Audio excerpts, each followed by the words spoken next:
Hello everyone, welcome to the another video on CA Final Auditing RRB batch for the May 22 examination students, and it is also applicable for the November 22 examination students. So as you all know that we have previously completed so many other topics on the revision. So today I'm going to take up a very important topic for the revision, that is called audit under fiscal laws. Remember one thing, when we talk about the audit under fiscal laws, basically there are three types of audits we have to understand.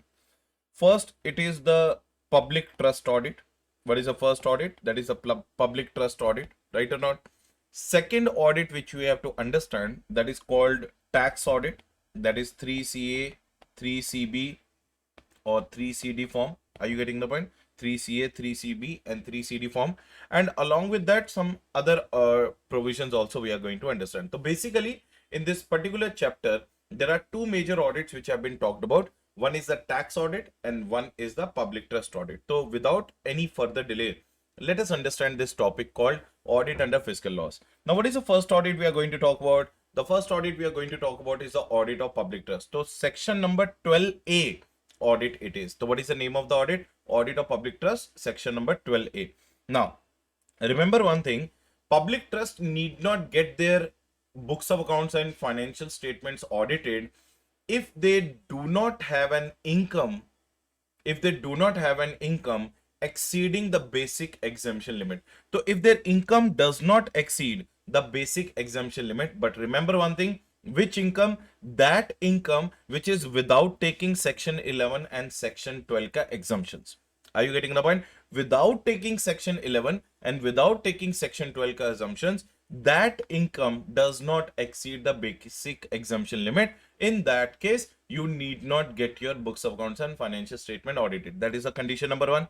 Condition number two, you must have applied to the Commissioner of Income Tax within 1 year from the creation of the trust. If you have applied to the Commissioner of Income Tax within 1 year from the creation of the trust and without taking any exemption under section number 11 and section number 12, your total income does not exceed the basic exemption limit, you need not get your books of accounts audited. But if your total income without taking section number 11 exemption and without taking section number 12 exemption exceeds the basic exemption limit of the Income Tax Act 1961, then in that case you need to get your books of accounts and financial statement audited by a practicing chartered accountant. Next point. So when we are going to do the audit of the public trust, basically what we are going to do the audit is basically classified into four parts. What is the part number one? Preliminary checks. What is the part number two? Routine checking. What is the part number three? Accounting principles. And what is the part number four? Others. Now, what do you mean by the first part? Preliminary checks. In the preliminary checks, what we have to understand, same thing which we do in the normal audit. There's nothing extraordinary you have to understand over here. I will make sure that whether the resolution copy has been given to me or not. Means what? Whenever a chartered accountant in practice, whenever the auditor is going to be appointed for the public trust, basically in the normal company also, what do we check? Ki bhaiya resolution copy for my appointment is made or not, which is defining my scope and objective. So I will first obtain the resolution copy from the public trust, which is relating to my appointment, which is relating to my determination of scope and objective. Next thing, I'm also going to take the appointment letter from the public trust, whether I'm suitably appointed or not. Next thing, I'm going to take a certificate on opening and closing balances of the public trust. Obviously, this is the starting point. Certificate on opening and closing balances of the public trust and assets and liabilities. Next one, I will also obtain the list of books of accounts. Next one, I'll also obtain the certificate of accounting system and internal control system, which is applicable in that public trust. And I'll also obtain the copy of the trust deed. So these are the first preliminary checks which you have to do when you start doing the audit of a public trust. So what are the preliminary checks you are doing? Point number one, I'm taking the resolution copy, which is talking about my scope, my objective and my appointment. I'm also taking the appointment letter. I'm also taking the list of list of books of accounts which are maintained by the trust. I'm also taking the certificate on the opening and closing balances of the assets and liabilities of the trust. I'm also taking a certificate on their accounting system and internal control system. And I'm also taking the copy of their trust deed. So these are the preliminary things which you have to do when you're doing the audit of a trust. Now, what is the routine checking you're going to do in the trust? Well, it comes to the routine checking. I will tell you to simplify it in a very simplified manner. Now see, tell me one thing. First of all, what takes place? First of all, bhaiya, transactions takes place. What takes place? Transaction takes place. Transactions are later on converted into what? Books of accounts. Books of accounts are later on converted into what? Trial balance. Trial balance is later on converted into what? Financial statement. So are you understanding the point? So we are going to verify 4 routine checkings in the public trust. What are the 4 routine checkings? So bhaiya, transactions. We are going to check books of accounts. We are going to check trial balance. And we are going to check the financial statement to see what is the first thing we are going to do. We are going to watch the transactions within the ambit or not. So first of all, what you are going to check is that the transaction carried out by the public trust must be within its ambit. Sir, what do you mean by must be within its ambit? Within its scope and objective. Next one, whether the transactions done by the public trust are authorized or not. Next one, income is properly accounted or not. Expenditures are properly recorded or not. Funds are properly applied for the objects of the trust or not. So these are the various types of vouching of transactions we are going to do. So first of all, we have to understand transaction ka routine checking. Then we have to do the books of account ka routine checking. Then we have to do the trial balance ka routine checking. And then we have to do the assets and liabilities ka routine checking. So in the transaction, what we did, whether the transaction within the ambit of the trust or not, whether the incomes are properly accounted or not, whether the expenditures are properly recorded or not, whether the transactions are carried out in a proper authorized manner or not, and whether the funds are applied for the objectives of the trust or not. Now vouching of the transaction is over. Now we will come to the books of accounts. We are going to check the books of accounts and other records. Now we'll come to the trial balance. Obtain the trial balance on the closing date of the company, and most importantly in the balance sheet and P&L, obtain the copy of the both balance sheet and P&L and see whether it is matching with the trial balance or not. This is what you basically check in the routine checking of the audit of the public trust. Now what is the next thing we are going to do in the audit of the public trust? Accounting principle. So bhaiya, accounting principle are nothing but we are going to check the assertions. Am I correct or not? So assets में क्या verify करेंगे कि assets are properly existing or not, properly owned or not, properly valued or not. And assets में also we are going to check whether they are properly valued or not. Liabilities में क्या check करेंगे कि भैया properly nature and extent is properly accounted in the financial statement or not. Investments in the balance sheet में क्या check करेंगे कि properly classified or not and properly valued or not. Debtor के केस में क्या चेक करेंगे कि भैया properly outstanding debtors are properly accounted or not and adequate provision has been made or not. So these are the following items in the balance sheet of the public trust we are going to check. And last में बच गया others में क्या करेंगे? We will also obtain the list of persons under section 13 subsection 3, that is trustee certified. What do you mean by this point? तो भैया we are going to go to the public trust, and to the public trust we are going to say that ki please give us the list of those people who have made the donations to you more than 50,000. So those people ka list is known as section number 13 subsection 3 ka list.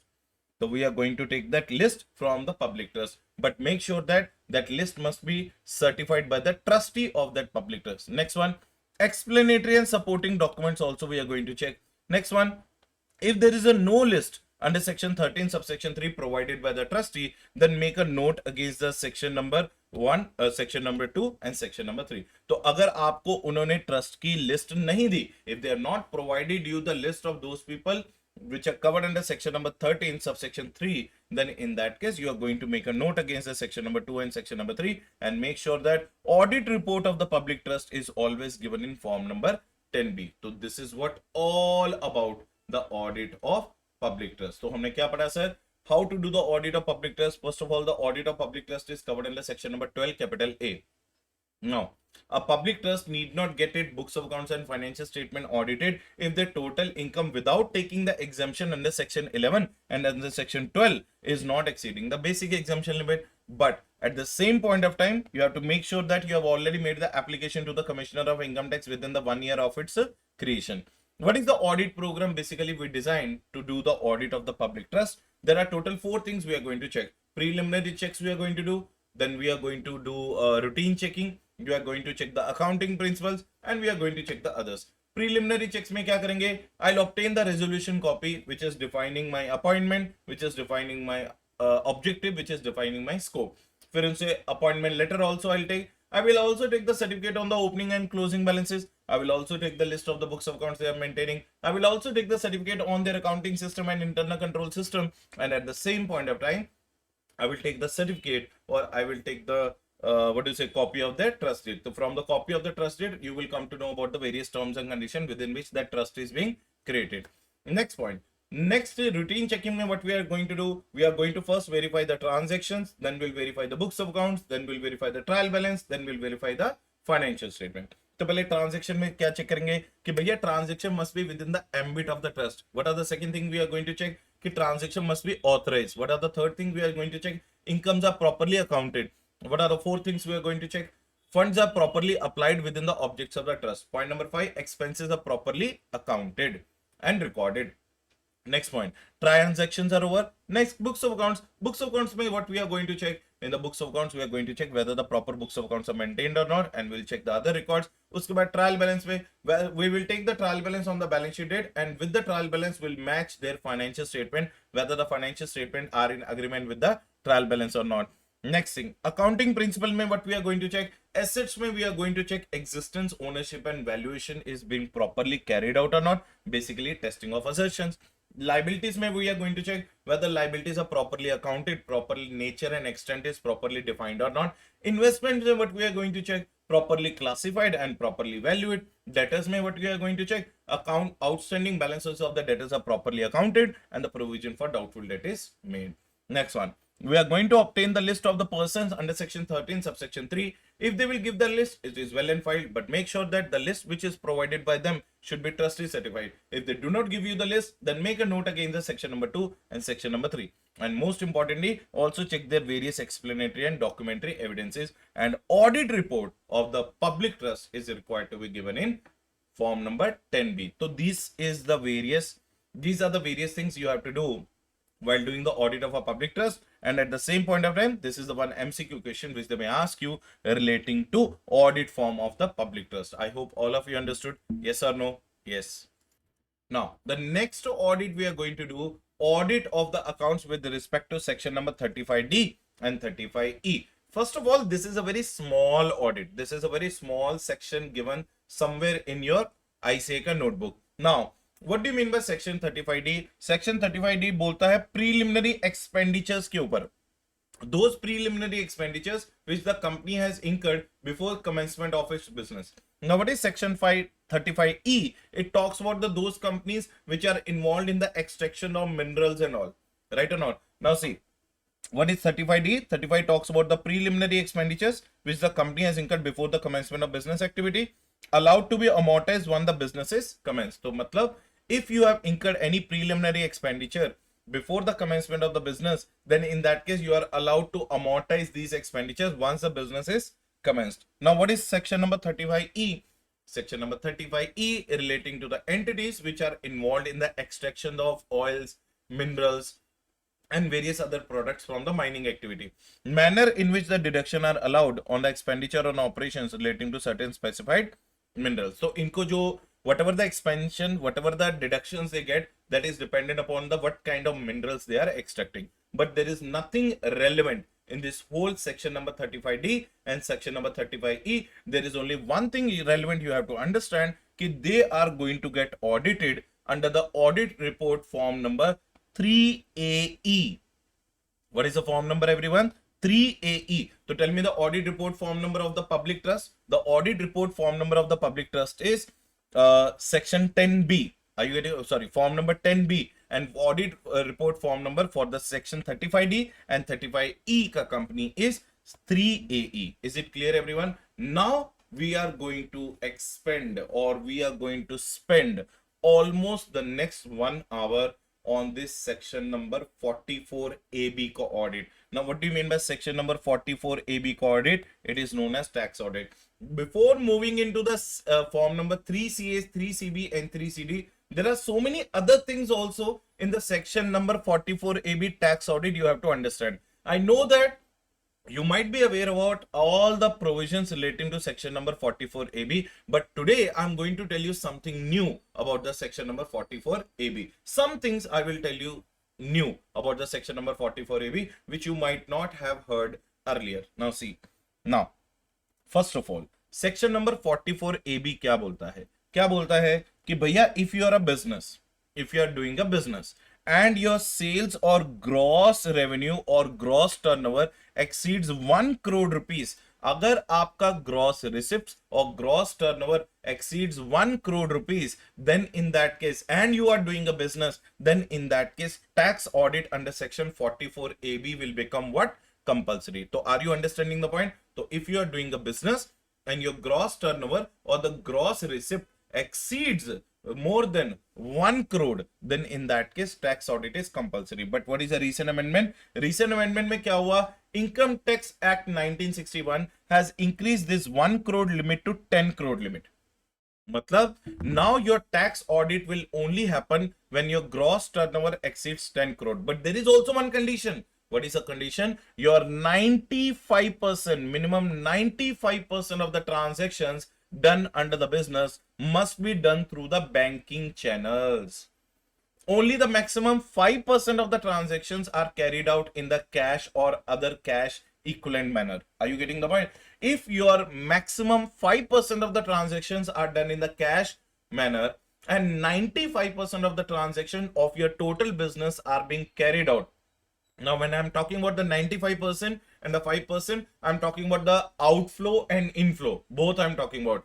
Cash receipts and cash payments shall not be more than 5% of the total receipts and total payments which have taken place during the previous year. अगर आपका cash payment and cash receipt put together is not more than 5% of the total receipt and payment which has taken place during the financial year, then in that case your tax audit limit from 1 crore will increase to what? 10 crore. So आपको 10 crore की limit पे cross होने के बाद ही tax audit करवाना पड़ेगा. So you need to get your books of accounts audited. You need to get your tax audit done only when your gross turnover or gross receipt exceeds 10 crores. But what is the condition? Minimum 95% of your total receipts and total payments must have been carried out through the banking channel. Or if you want to say in the another manner, maximum 5% of the cash receipts and cash payments must have taken place through the cash manner. Otherwise, the limit of 1 crore only will be applicable. Let's say, for example, you have done 6% of the total cash receipts and cash. You have done the total of 6% of the cash receipts and cash payments in the form of cash. Then in that case, this 10 crore wala limit will not be applicable to you. Then in that case, only 1 crore wala limit will be applicable to you. But if your total cash payments and cash receipts are not exceeding 5% of the total cash payments, total receipts and payments during the financial year, then in that case, your 1 crore ka limit has been increased to 10 crore. Is it crystal clear? So other way around, what I'm trying to tell, 95% of your business transactions, 95% of your receipts and payments must have been carried out through the banking channels, through the banking ways like UPI or IMPS, NEFT or RTGS. Crystal clear? So this is the first thing you have to understand. Second thing, if you are involved into any profession, then in that case, if your gross receipts are exceeding 50 lakhs, तो आपको tax audit under section 44AB becomes what? Compulsory. Next one, 44AE. 44AE में क्या बोलता है? When the 44AE will be applicable? 44AE basically covers the 3 sections. What are the 3 sections? 44AE, 44BB, 44BBB. What is 44BB? Relating to NRIs which are into the business of extraction of minerals.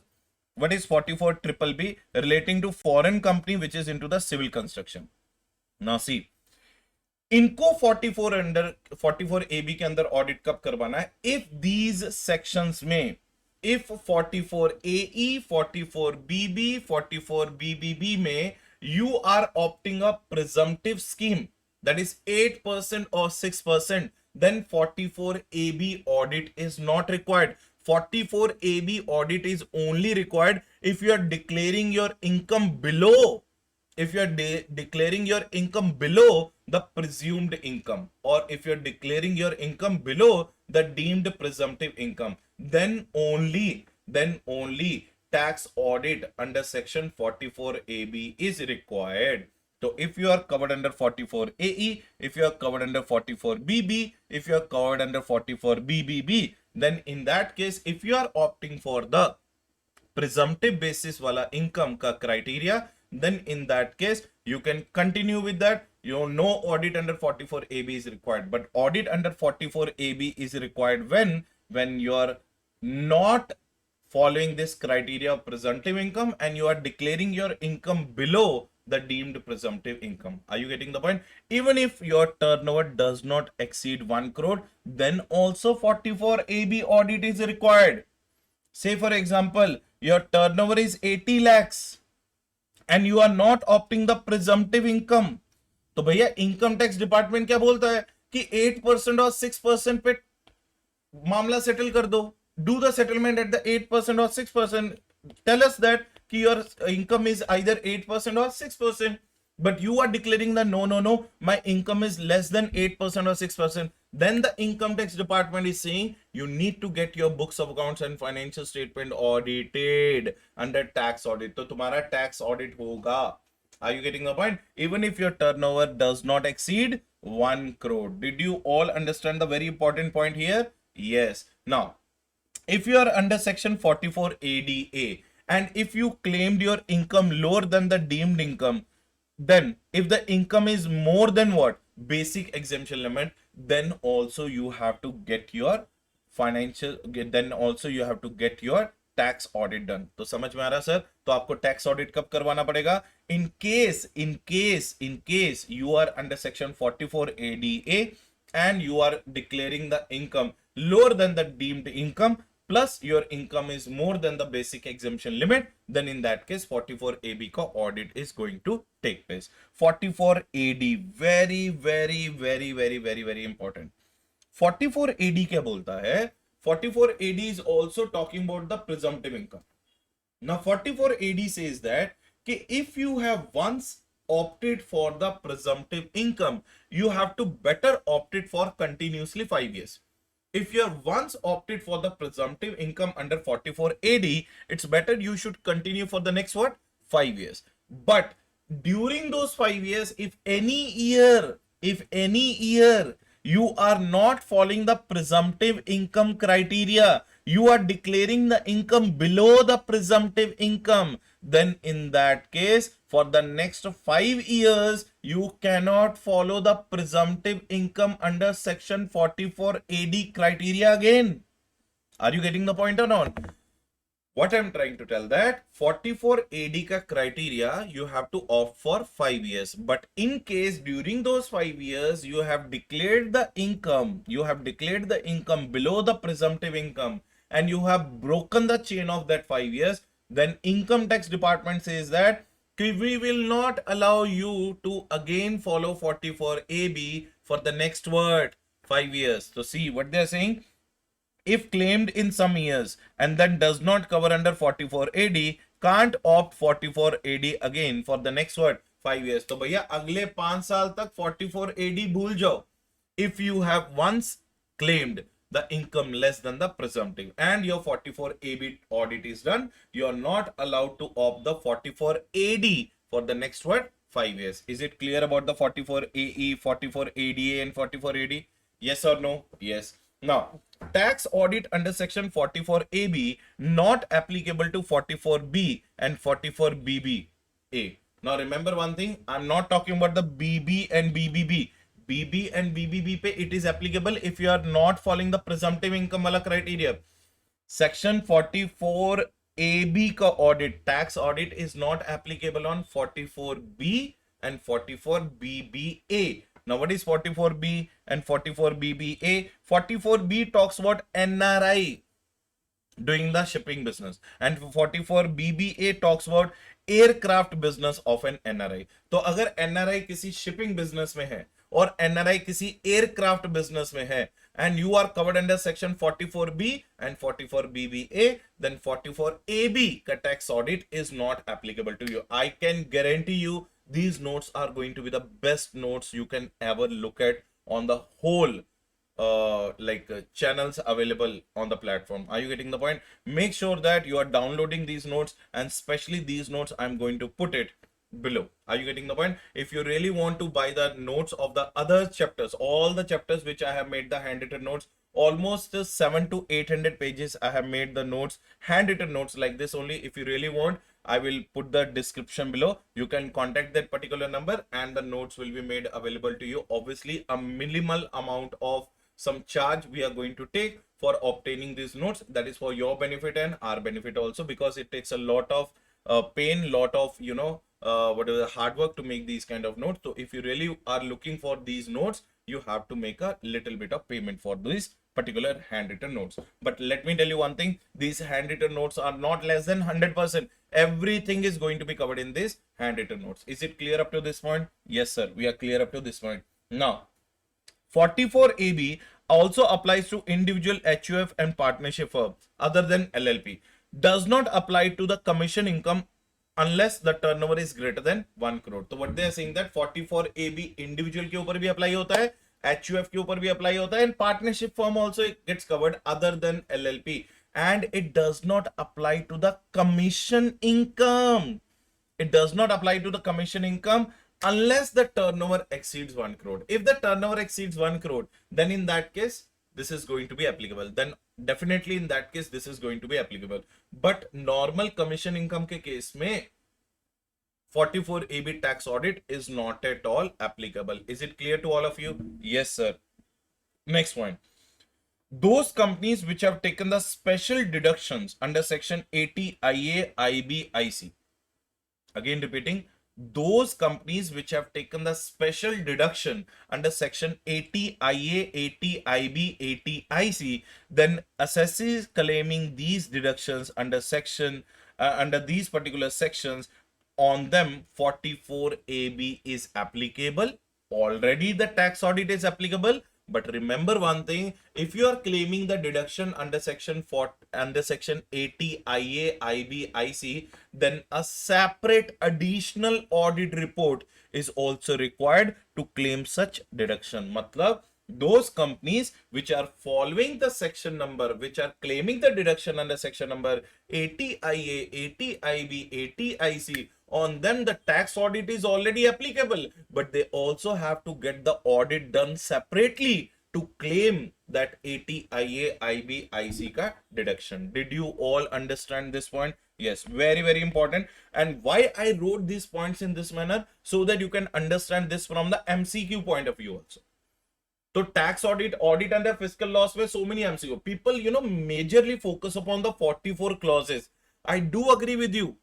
All the 44 clauses are very important, and we are going to understand each and every clause in a very simplified manner. But at the end of the day, you also have to understand that these are the other relevant areas also in the section 44AB ka tax audit, which may also come in your examination. So I hope this video is going to be very, very useful to you. Make sure that you should share this video with your friends, and make sure that make it available to your each and every friend. And in case they are looking for the regular classes, those who are writing in the November 22 or those who are writing in the May 23, the fresh recorded classes are available for both November 2022 students and May 23 students. And RRB videos, rapid revision batch videos, are also applicable.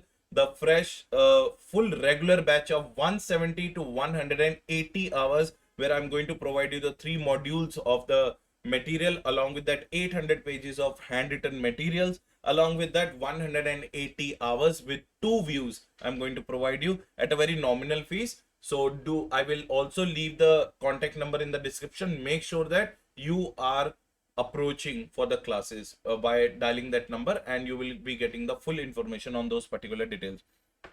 So fresh recordings are available for the CA Final Advanced Auditing, CA Inter ka Law, CA Inter ka Auditing, and CA Final ka Final Auditing. Right, everyone? Now, who is going to be the tax auditor, everyone? So remember one thing, tax audit can only and only be done by a chartered accountant in practice. वहाँ पे specially लिखा हुआ है, only the chartered accountant in practice can do the tax audit. But remember one thing, when a chartered accountant in practice is doing the tax audit, he also has to undergo through various disqualification under section 141 subsection 3. Let me tell you one thing, same disqualifications which we have done under section 141 subsection 3 relating to the statutory auditor, all those disqualifications are equally applicable to the tax auditor under section 141 subsection 3. But do you remember that goods and services का in-depthness वाला? Do you remember the guarantees and securities का in-depthness वाला point? And do you remember the securities held by the वाला point? In these 3 points, you have to do little bit extra. Relatives may hold the securities up to rupees 1 lakh of face value. That to equally applicable to whom? Equally applicable to the cost, equally applicable to the statutory auditor. At the same point of time, relative indebtedness is also greater than equals, relative indebtedness also should not be exceeding what? 1 crore in case of tax audit. If your relative is indebted to the client for more than 1 crore, sorry, 1 lakh, if your relative is indebted to the client for more than 1 lakh rupees, then in that case, tax audit you can't do. You are disqualified to do the tax audit. And in case your relative has given any guarantee or security on the behalf of your client or to your client more than 1 lakh, so then also you are disqualified to do the tax audit. So these are the 3 extra points you have to understand in the tax audit ka disqualification. Rest remaining all the disqualifications are same. Relative shall not hold the securities more than 1 lakh of face value. Relative shall not be indebted to a client for more than 1 lakh. Relative shall not be indebted to a client for guarantees and securities for more than 1 lakh. So this is what you have to understand here. So who can only be the tax auditor? Only the chartered accountant in practice can be the tax auditor. Is it clear, everyone? Yes.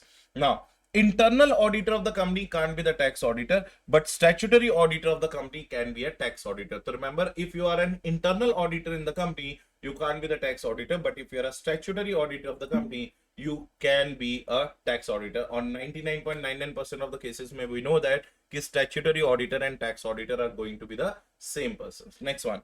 Remember one thing, either you are a tax auditor or a statutory auditor. 811 Clause 8, Para 1, Schedule 1 of Chartered Accountants Act 1949, Code of Ethics, Professional Ethics में हमने क्या पढ़ा कि whenever the new auditor comes as an auditor, as a member in practice, it is your responsibility to communicate with the which auditor? Previous auditor. तो भैया same provisions are applicable to the tax auditor also. So tax auditor has to make sure that he should communicate with whom? He should communicate with the previous auditor. Are you getting the point? To identify the reasons of replacement. कि भैया उसे क्यों replace किया? Why you have replaced that person? Why I was brought in? Because remember one thing, as per clause number 8, part 1, schedule 1, you have also read that if the suppose if the last auditor's undisputed audit fees has not been paid, or if the last auditors wanted to give a modified report, or if the last auditor was not removed as per section number 140 and you were not appointed as an auditor under section 139, then in that case, these are the various reasons where you should not join, where you should not take up the assignment. So you would like to know the reasons of replacement. That's why this one point is being added. Next one, appointed by the board of directors. So bhaiya, tax auditor is not appointed by the shareholders in the AGM. That is statutory auditor under section 139 subsection 6. Here we are talking about the tax auditor. The tax auditor is always and always appointed by the board of directors. Can there be a possibility of joint tax audit? Yes, sir, allowed. But remember one thing, SA 299 will be applicable on both of them. If you remember SA 299 audit of the joint financial statement, in that we have understood at the last point that if they all agree to the same decision, they can issue a one report. But if they do not agree to the same position, they can issue the separate audit report as well by giving a reference to each other's audit report, including the OMP para. Clear, everyone? Now, can we remove the tax auditor, everyone? Yes, we can only and only remove the tax auditor on the reasonable grounds. Sir, can you please give the example of any reasonable grounds? Yes, I can give you the example of the reasonable grounds. Suppose he has delayed in submitting his tax audit report, due to which the company suffered a penalty. Are you getting the point? So this can be the reasonable ground. Next point, you cannot remove if he wanted to give the adverse report. So as I already know, in the code of ethics, we have already discussed, you cannot remove an auditor if he or she is trying to give you the qualified or modified report. If that is the reason, then in that case, that removal will be completely unjustified and ethical standard board will interfere in this case. Crystal clear, everyone? Yes. Next point, अपने tax audit का ceiling limit कितना है sir? अपने tax audit का ceiling limit है 60 tax audits per practicing CA. What is the ceiling limit? 60 tax audits per practicing CA. When part of the firm, what do you mean by when you are a part of the firm? Can all audit reports can be signed by the 16? Can all tax audit reports be signed by the single partner? Say for example, in your firm there are 20 partners. 20 partners into 600 makes it to what? 20 partners into 60 makes it to what? 1200 audit reports. Yes, yes, yes. Even a single partner can also sign all the 1200 audit reports. Remember one thing, if once you become a member of a firm, your individuality does not matter. And remember, if you are eligible for 44 AB ka tax audit, if you are eligible for 44 AB ka tax audit, but you do not get it audited, तुमने अपना tax audit नहीं करवाया, तो तुम्हारी penalty क्या है? 0.5% of your turnover or rupees 1,50,000, whichever is lower. And remember one thing, UDIN तो mandatory है भाई, UDIN तो definitely mandatory है. So in case UDIN, unique document identification number, also required to be mentioned on the tax audit report. Clear everyone? Yes. गला खराब हो गया थोड़ा सा.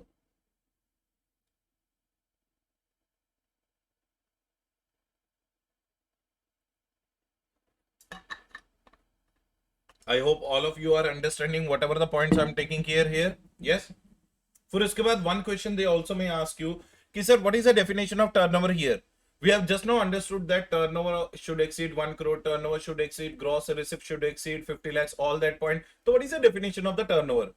Now, definition of the turnover is very, very simple. If you will listen to me for the next 2 minutes very carefully, I will make sure that 100% this definition will get permanent cemented in your head.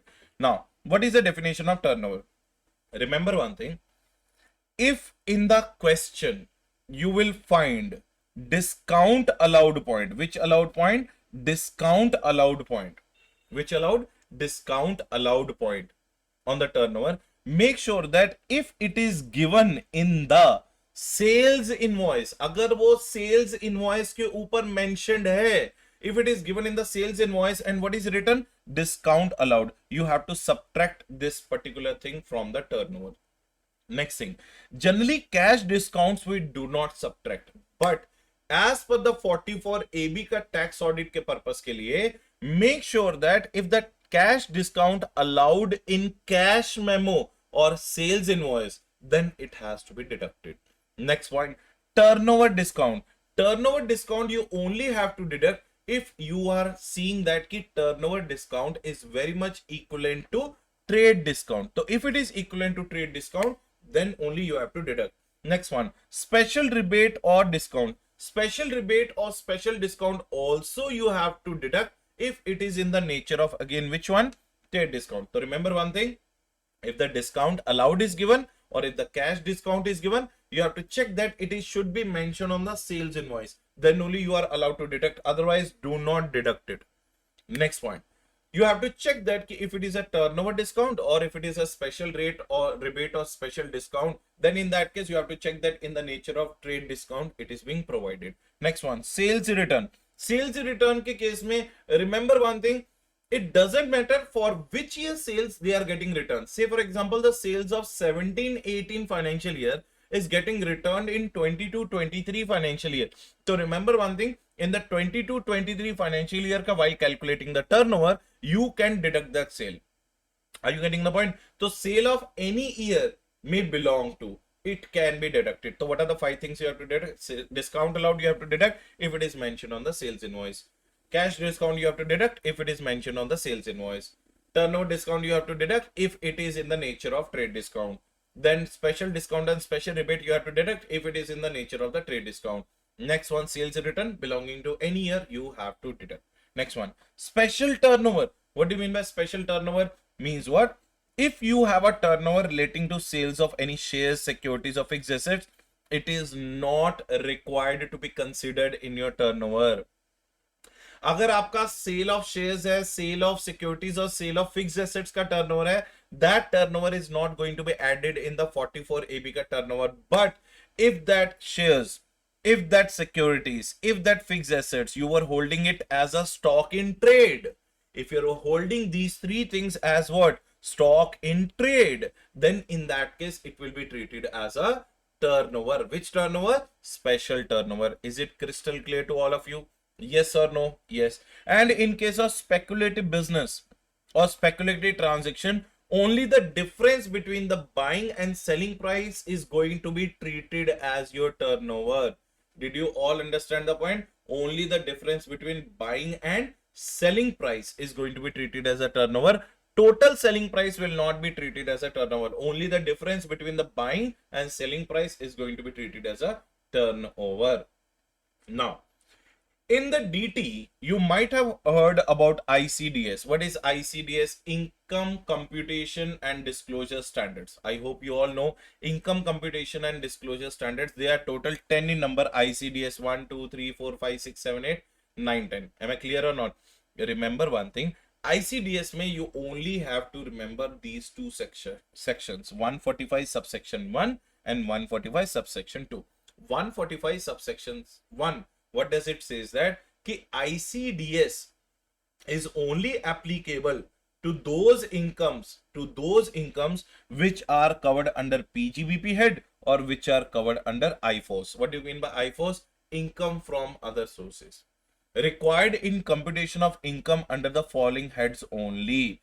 So ICDS are applicable to those incomes which are either covered or calculated under PGBP, or it is covered or calculated under IFOS. If it is other heads, then in that case ICDS will not be applicable. That is section number 145 subsection 1. You have to understand. What is 145 subsection 2 is saying? Applicable to accessee, applicable to the assessees. Which accessees? Except individual or HUF who are not required to get audited under 44AB. So it is applicable to all the assessees except individual and HUF, but it will also be applicable to the individual and HUF in case they are required to get audited under section 44AB. If they are not required to get audited under section 44AB, then in that case 145 subsection 2 says that ICDS are not applicable to individual and HUF. Is it crystal clear, everyone? Everything is sorted now. Next point. What is a major stress? What is a major focus of ICDS? ICDS stresses or focus is on method of computation, not the method of accounting. This is also one of the MCQ they may ask you. कि ICDS का focus क्या है? What is the purpose behind introducing income computation and disclosure standards?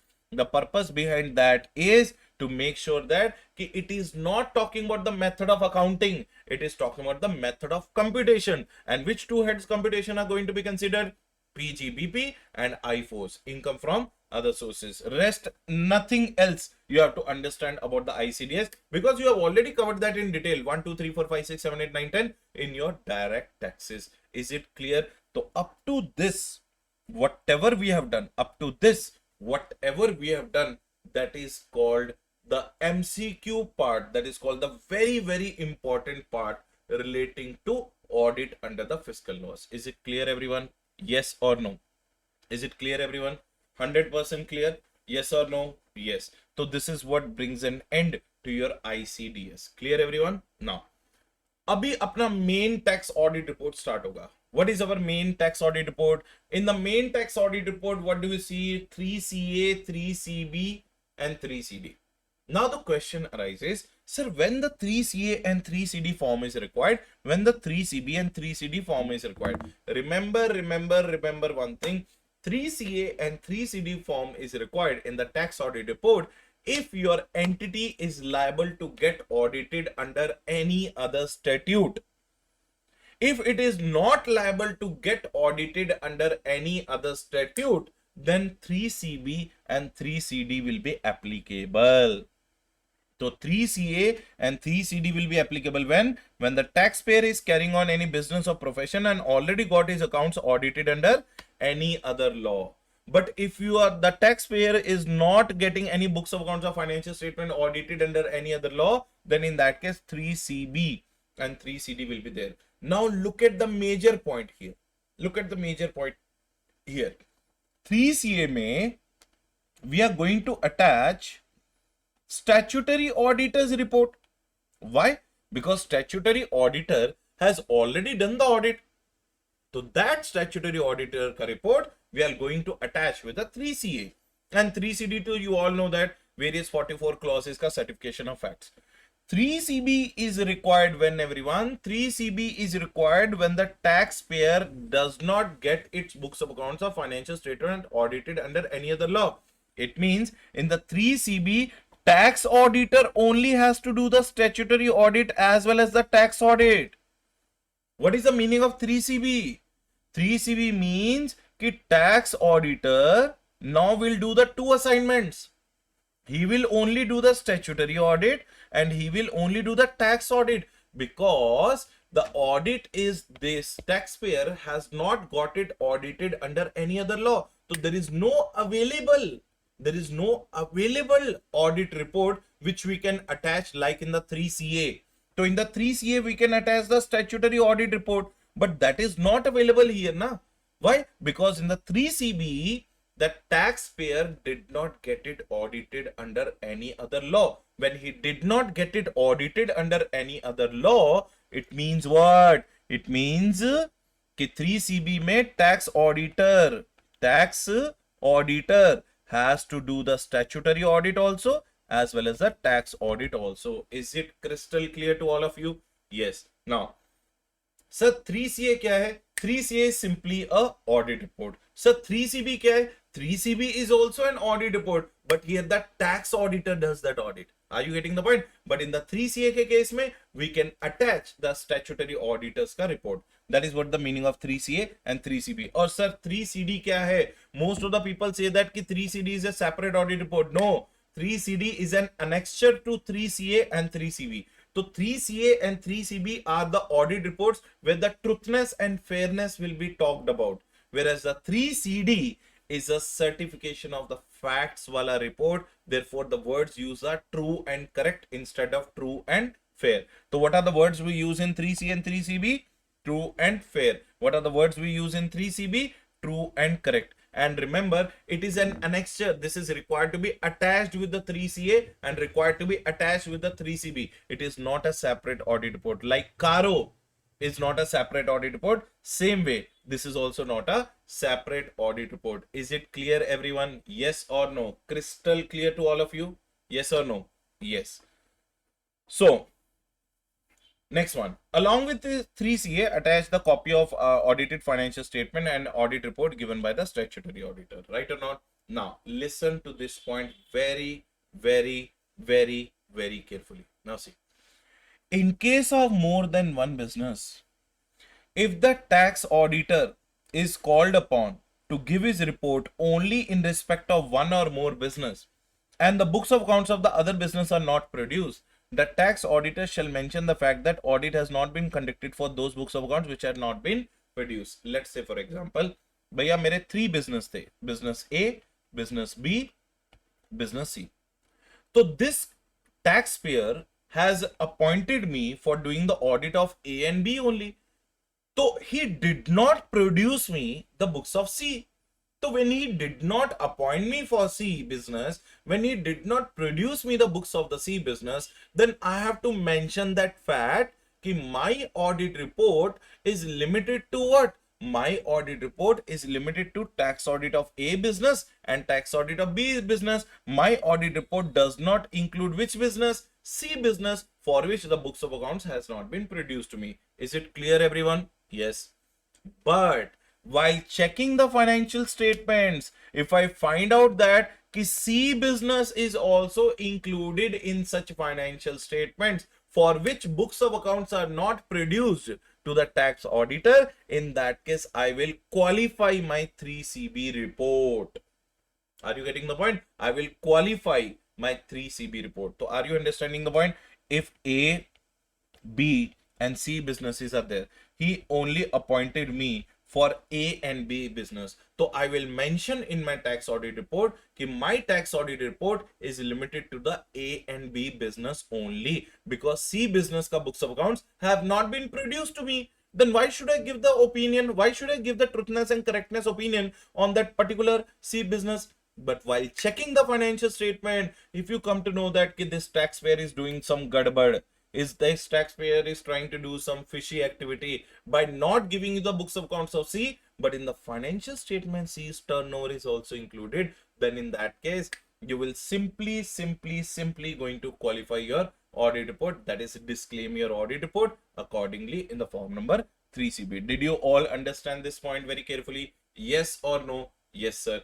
Up two exceptional cases where the 3CB is required to be attached. Now, listen to this point very, very, very, very carefully. अब इसको ध्यान से सुनना. Say for example, my accounting year is January to December, and my financial year is April to March. So I am doing the audit of the tax audit as per April to March. But financial statements available to me are from January to December. It means January, February, March, these 3 months ka audit has not taken place. Are you getting the point? Because I needed it up to 31st March, but I was provided up to 31st December.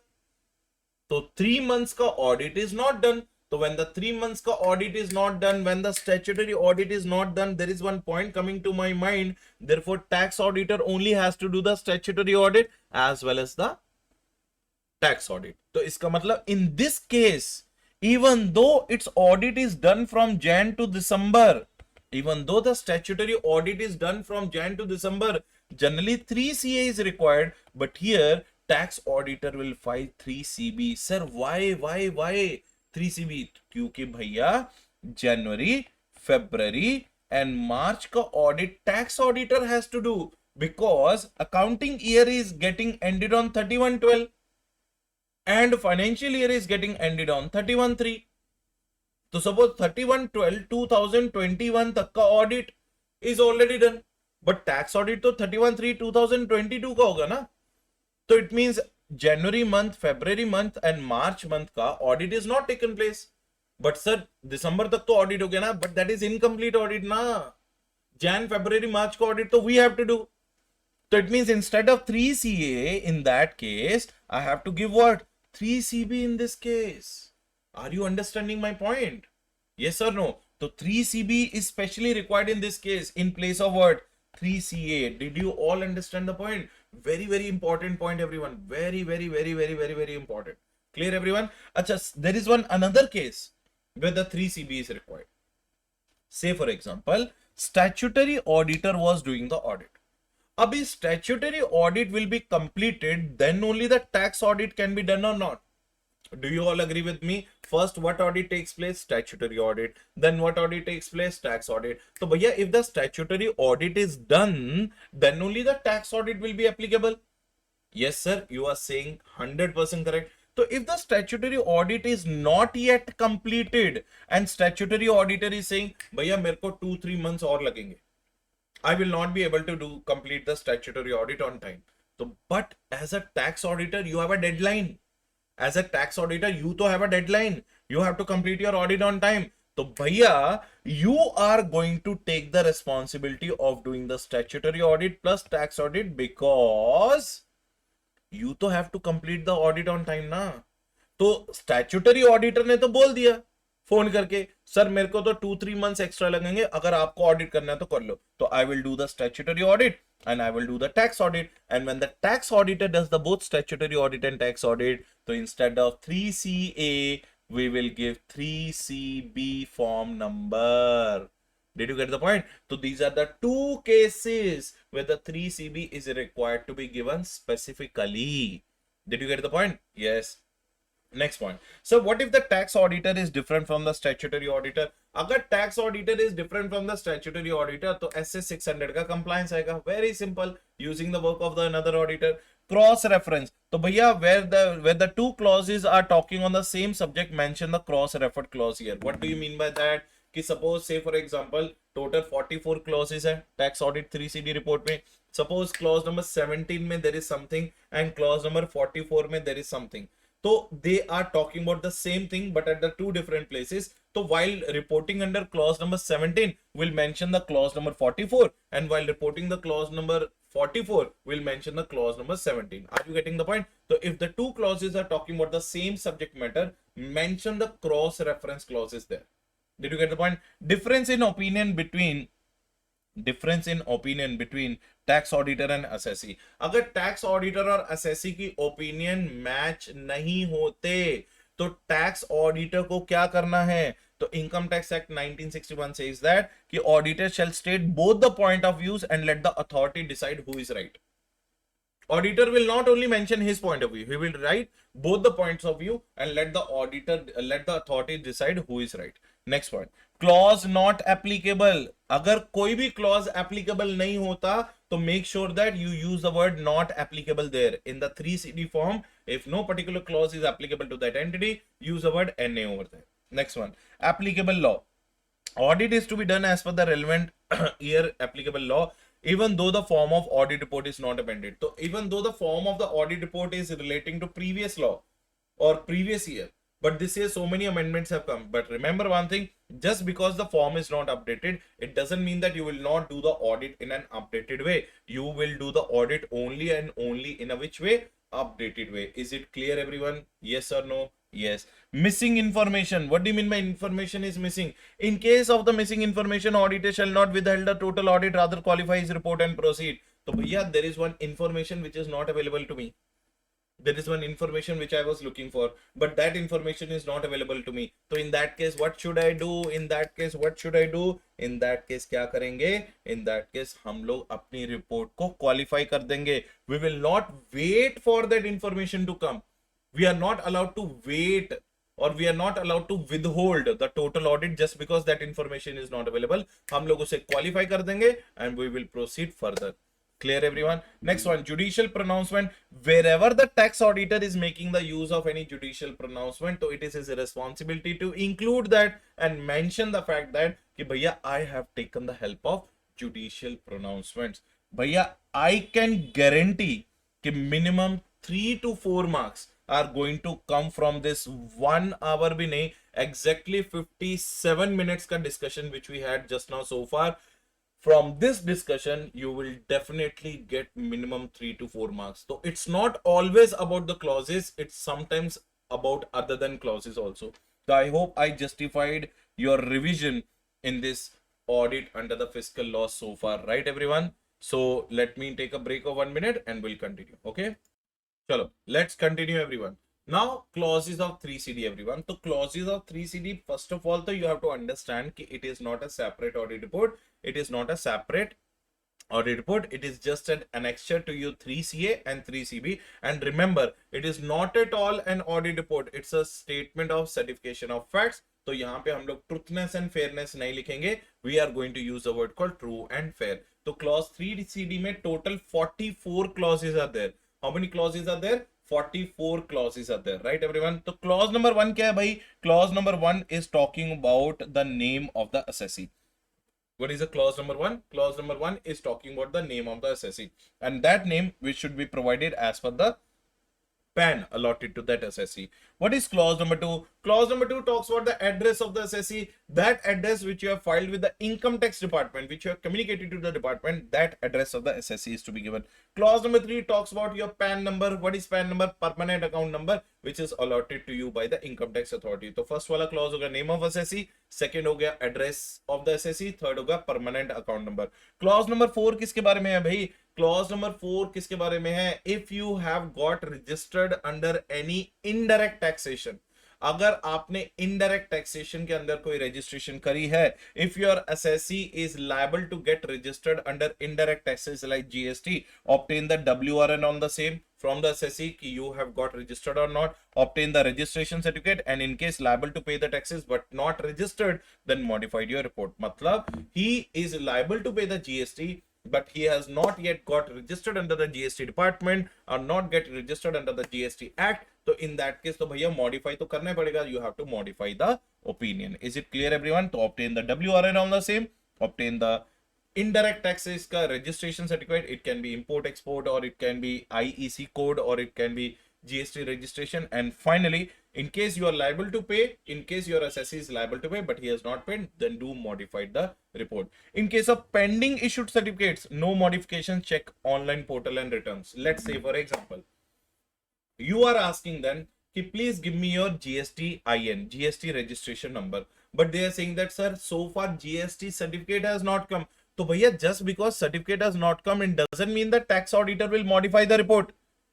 Now tell me, where is another option where you can check the certificates? Where is another option where you can check the GSTIN or GST registration number of the client? You can simply take the user ID and password, go to the online portal and check what is the GSTIN number. So just because certificate they are not able to produce, just because it is pending from the department side, they have delayed in issuing the certificate, it doesn't mean that you are going to modify. So in case of pending pending issued certificates, no modification, check on the portal and returns. Is it clear, everyone? Yes sir, it is perfectly clear. Next one, clause number 5. Clause number 5 किसके बारे में बोलता है sir? Clause number 5 talks about the status of the assessee. What is the status? Either you are an individual or a company or a BOI or a AOP or judicial person, whatever the case may be, right or not? Clause number 6 talks about what? Clause number 6 talks about किसके बारे में? Clause number 6 talks about previous year. Clause number 7 talks about assessment year. The first one talks about the name, second address, third PAN, fourth indirect registration, fifth one status, sixth one previous year, seventh one assessee. Now clause number 8, very important clause. What is clause number 8? Clause number 8 talks about relevant clause of 44AB under which the audit is conducted. So bhaiya, we have to mention in the clause number 8 कि you are getting audited under 44AB because of which reason? Is it because your business turnover is more than 1 crore? Is it because your professional turnover is more than 50 lakhs? Is it 44AE, 44BB, 44BBB, or is it 44AD? Is it clear, everyone? Yes or no? Yes. Now, next point. What is clause number 8A? It is a newly inserted clause. So what is the clause number 8A is saying that whether the assessee has opted for taxation under section 115BA, 115BAA, 115BAB, 115BAC, 115BAD, then this clause is applicable to that company assessee only. If the reply is no, if the assessee bolta hai ki no, I have not opted for any of such scheme, then not required to take any further steps. But if the assessee is saying yes, I have opted for the special tax regime under 115BA, 115BAA, 115BAB, 115BAC, 115BAD, BAC, BAS, BAB, BA, BA, right or not? In that case, if the reply is no, then in that case no further requirement, and if the reply is yes, then make sure then obtain the copy of their audit report under 10 IB IC ID. What is the audit report copy? Under 10 IB IC ID filed by the assessee. If not filed, modify the report. Simple. So again repeating, 115BA, BAA, BAB, BAC, BAD. If you are following this any particular specific tax regime, if the reply is no by the assessee, no further requirement of investigation. But if the reply is yes, then obtain the copy of 10 IB IC ID filed by the assessee. Clear, everyone? If not filed, then directly modify.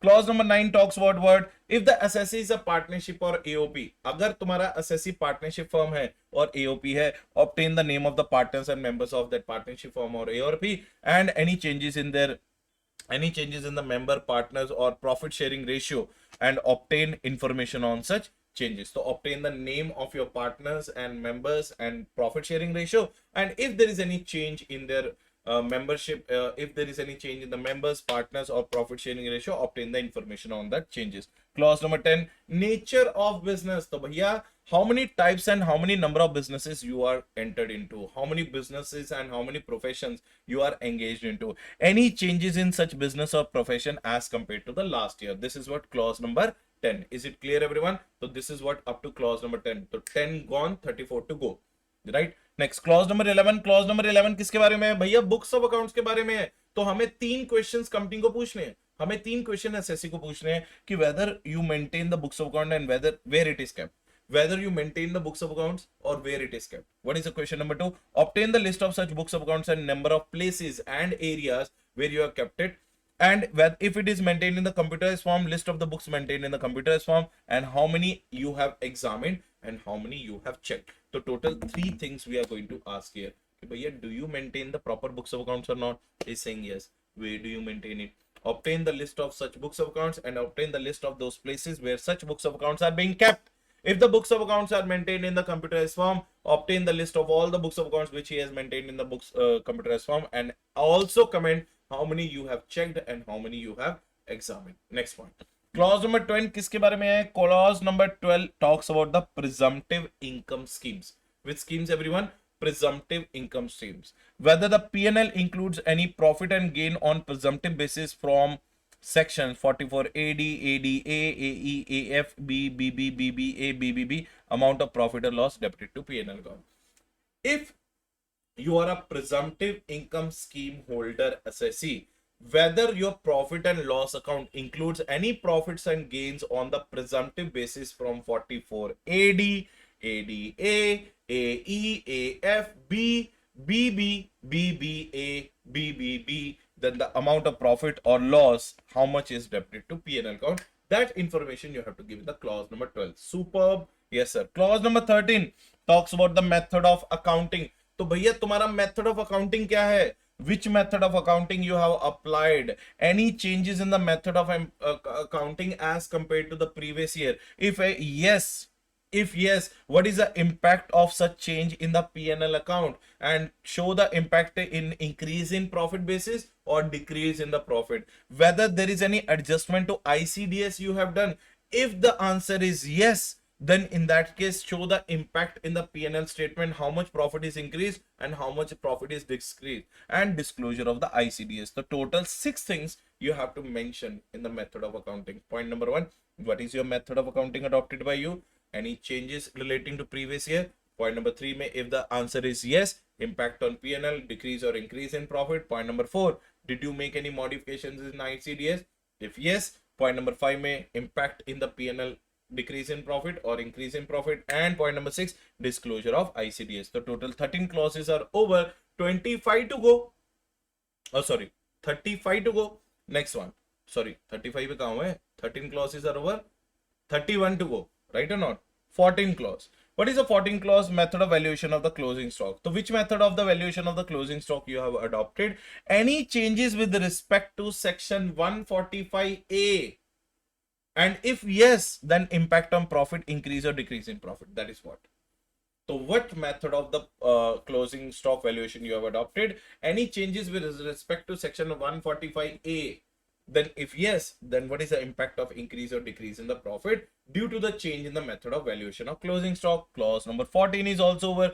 भैया clause number 15 किसके बारे में है? Clause number 15 उसके बारे में है, details of those capital assets which you have converted into stock in trade. So you are having some capital assets, but later on you converted those capital assets into what? Stock in trade. So say for example मेरे पास 20 properties थी which were of my capital asset, but later on I'll change that capital asset into what?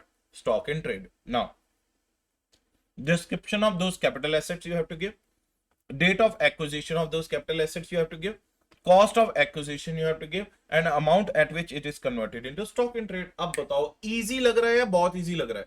It might be looking very easy for you. तो भैया no fear when Rohit sir is here. Clear everyone?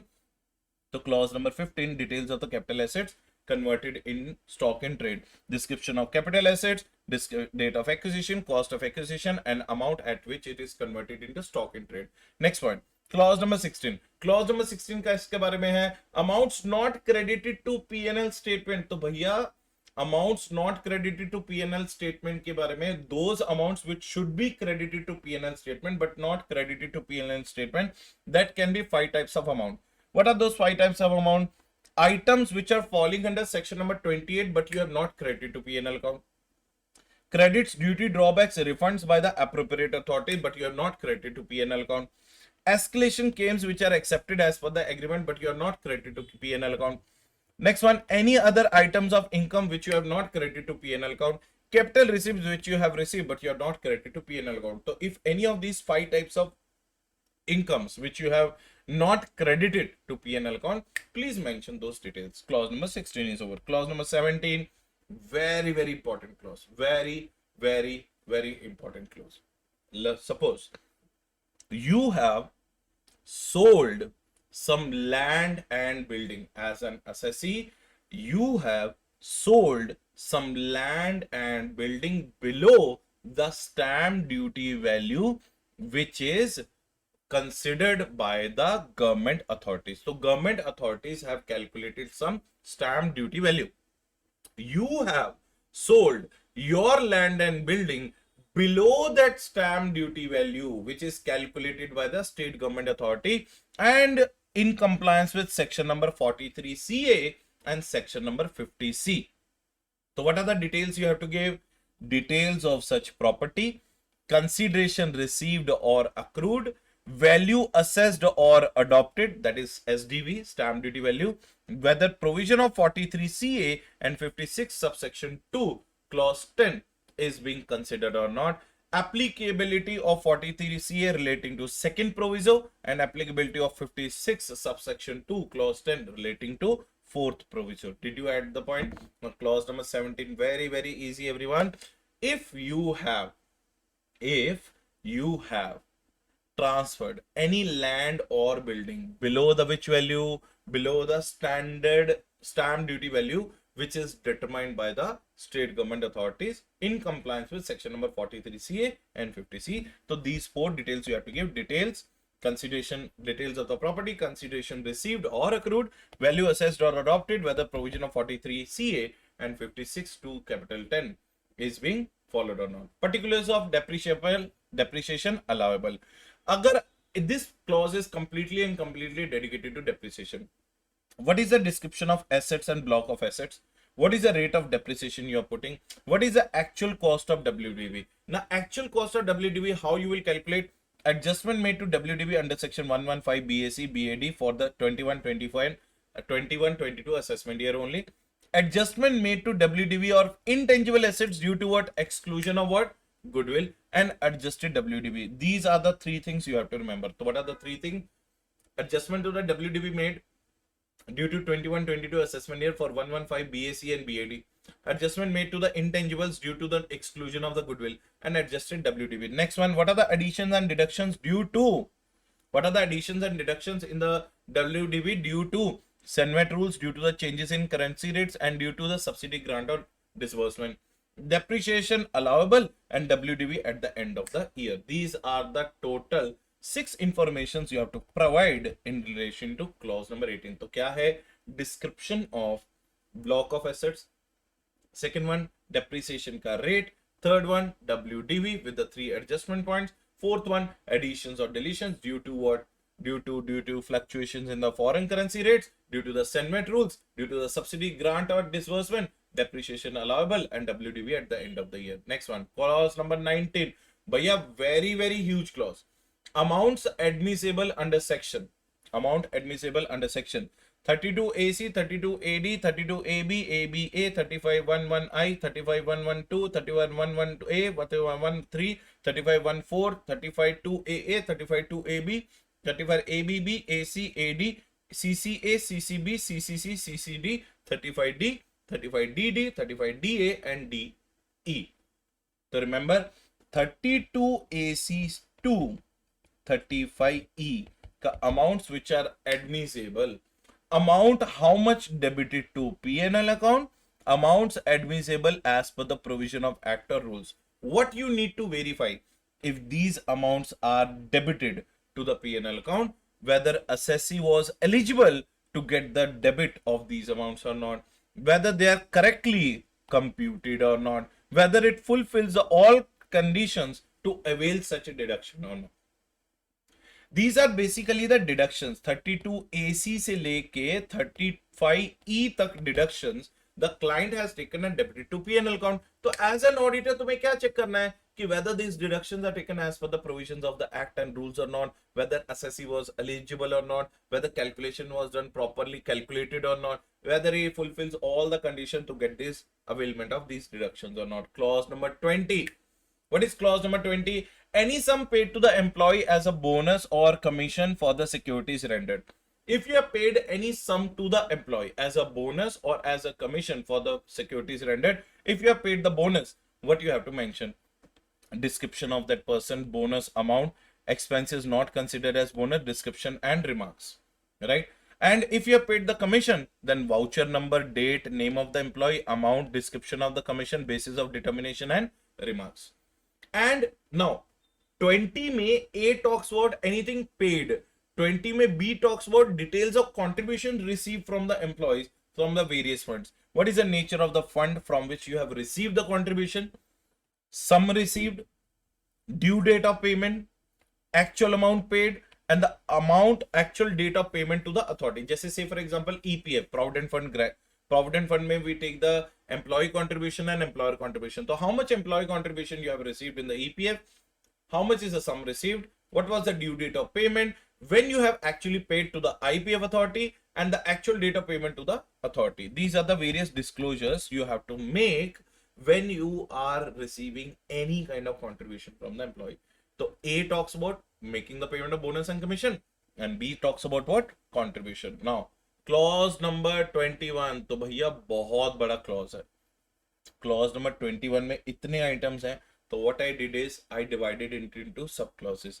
Clause number A, if amount debited to P&L account, these amounts are inadmissible. Which amounts are inadmissible? Which are capital in nature, personal in nature, advertisement, political party contribution, clubs, penalties, contractual obligation.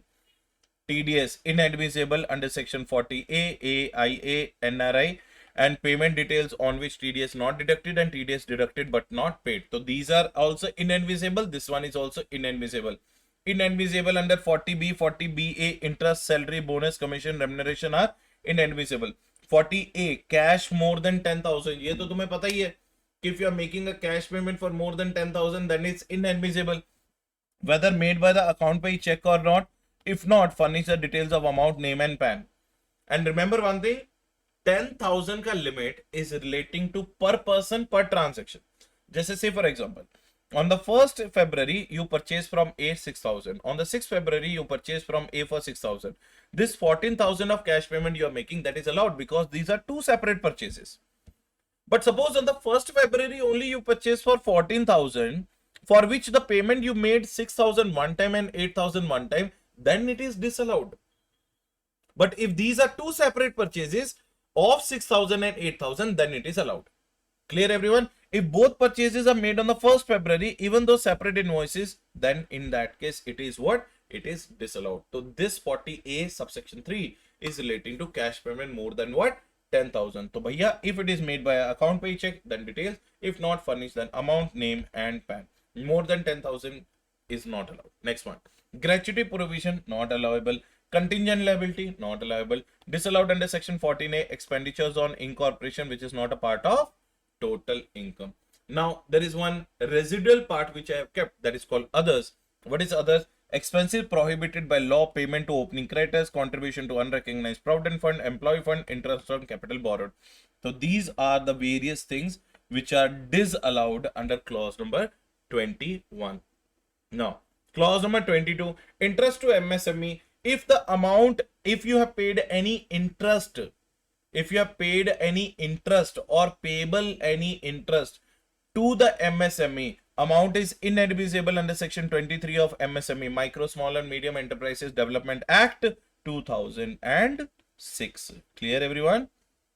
2006. Next one, payment to specified person, that is called relative. अब सुनना ध्यान से, यहाँ पे हो क्या रहा है कि if you have made any payment to your wife, your husband means your spouse, brother, sister, any lenient ascendant or lenient descendant, if you make any payment to any of these relatives, then in that case what we are going to do, we are going to check. I am not going to check, assessing officer is going to check, is it excessive payment or not? Is it unreasonable payment or not? If the assessee officer thinks that it is excessive payment or it is unreasonable payment, then in that case he will assess that particular thing, whether it is excessive or whether it is unreasonable or not. He will check it on the three parameters. What are the three parameters? Fair market value of the goods which you have received, for which you have made the payment. Suppose I received 500 kg of rice, ठीक है, for which I paid 20 lakh rupees का payment. अब तो मुझे बताओ 500 kgs of rice का 20 lakhs payment होता है, it is excessive and unreasonable or not? Yes. Fair market value of the goods. Legitimate needs of the business and profession. So assessee will also check कि whatever you are making the payment to your relatives, are they required for the particular needs of the business and profession or not? And benefits derived. What do you mean by benefits derived? How much benefit you have actually derived in such kind of sale. Next one, clause number 24, deemed profits or gains under section 32AC, 32AB, ABA. Now, no deduction is allowed under section 33AC from the assessment year 18-19 onwards. Section 32AC allows deduction at the rate of 15% in respect of investment made in the new plant and machinery for the manufacturer if breached deemed profit. They are saying that, bhaiya, if you have bought the plant and machinery as a manufacturer, on that plant and machinery, 15% is allowed as a deduction. अगर आप 15% से above deduction you are taking, then it is inadmissible. You are not allowed to take more than 15%. If you have taken the deduction for a new plant and machinery bought for the manufacturing purpose, you did the investment in the new plant and machinery for the manufacturing purpose, and if you have taken the deduction more than 15%, then that deduction will be reversed and will be treated as your deemed profit. That is what clause number 24. Clause number 25, profit under section 41. What they are saying, any remission, cessation of trading liability or recovery of already allowed deduction. So say for example, some deductions you have already taken in 1 year. In some year, you already have taken the deductions. Are you getting the point? Just a bad debt. And suddenly in this year, you got the bad debt recovery. So when you have already taken the deduction in that year, it means you have saved your tax in that year. So this year, when the bad debt recovery has happened, it is going to be added in your income. So any expenditure deduction allowed in any previous year, thereafter liability has been waived out. That is bad debt recovered, reversal or right of creditor, sale of fixed assets used in, and generation of power used in the let me just make you understand this. Yes, any sale of fixed asset used in asset and generation of power. So if you have already taken the deduction, then in that case, if you got any income in this year, you have to include it as a profit in the this year. Section number 26, 43B liability. What they are saying that 43B liability, इसको ध्यान से सुनना. Now listen. You all know that there is one section number 43B liability. What do you mean by that? There are some statutory dues which you have to pay by the end of the financial year. But even if you are not paying, you are allowed to make the payment up to the date of the filing of the return. Till that time, you can take the deduction. Now, suppose 1920 financial year का 43B का payment I made, but I did not get the deduction in that year. So when I did not get the deduction in that year, that payment is standing as an opening payment in the current year. So obviously, when I did not get the deduction in the last year, I will definitely take that deduction in the current year. So how much deduction, how much pre-existed on the first day of previous year but was not allowed in the assessment year, how much was paid during the year and how much is not paid during the year. So say for example, 5 lakhs का, say for example, 5 lakhs का deduction was relating to 1920 financial year, and right now 2021 financial year is going on. So obviously the 1920 financial year का deduction which I did not take in 1920 will take it in 2021. So it is standing as a pre-existed on the first day of previous year. Out of that, how much you have paid? Suppose my total was 5 lakhs. Out of which 3 lakhs I paid in the 2021 financial year, and how much I did not pay? 2 lakhs. So 3 lakhs will come here and 2 lakhs will come here. And now the second point in the 43B is relating to current year ka 43B payments. How much I paid up to the date of return of filing, that is going to be here. Suppose 21-22 2021 financial year का date of returning file कितना होगा? 30th September 2021. So how much you have paid up to this one will come here, and how much you have not paid come here. Remember one thing, ये जो left side वाला point है ना, it is relating to the deduction relating to previous year which you have not claimed in that year, but total you are not allowed to disclose here. Only that much you have to disclose here which you have paid during the previous financial, during the current financial year, and those which you have not paid will be covered here. Now clause number 27. Clause number 27 says for that if you have taken any GST credit utilized during the year, kitna GST Senvet credit you have utilized during the year, that information you have to give.